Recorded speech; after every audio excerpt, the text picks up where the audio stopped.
Pada suatu hari, jagat maya diramaikan oleh sebuah video yang memperlihatkan beberapa anggota ormas muncul di Bali dan menggelar deklarasi untuk mengamankan Bali. Seragam dikenakan, narasi disuarakan, tapi yang menarik itu bukan aksinya, melainkan reaksinya.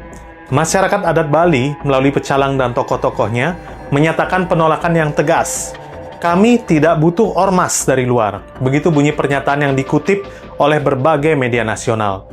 Penolakan terhadap ormas di Bali itu bukan sekedar soal administratif atau legalitas keberadaan organisasi.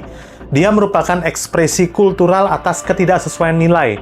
Dalam konteks ini, Bali bukan sekedar area geografis saja, tapi juga ruang batin bersama, yang dimana tempat nilai, tradisi, dan kepercayaan itu saling berkaitan.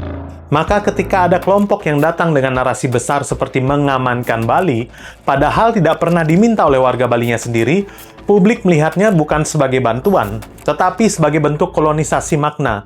Ormas semacam ini kerap membawa simbol negara, seolah mewakili kekuasaan pusat, tapi lupa bahwa legitimasi sosial tidak bisa dibeli dengan bendera.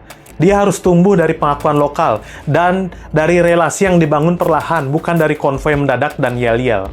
Penolakan itu adalah cara Bali menjaga marwahnya, sebuah penegasan bahwa harmoni tidak bisa dijaga dengan intimidasi, dan bahwa keamanan sejati hanya lahir dari kepercayaan, bukan paksaan.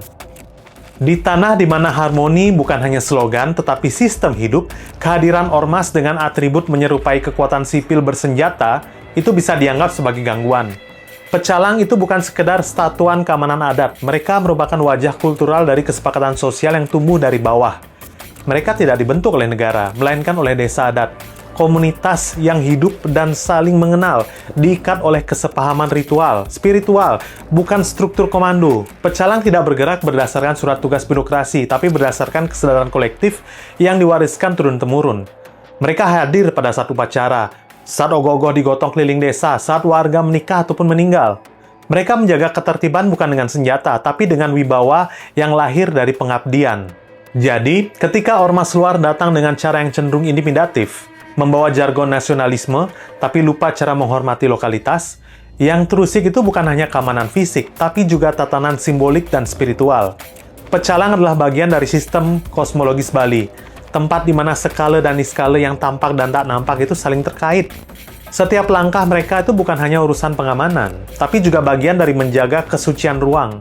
Maka wajar jika masyarakat Bali merasa terganggu, karena di sini, keamanan itu tidak pernah menjadi urusan kekuasaan, melainkan urusan keseimbangan. Dan keseimbangan itu tidak bisa dipaksakan oleh seragam, apalagi oleh suara-suara keras dari luar pulau.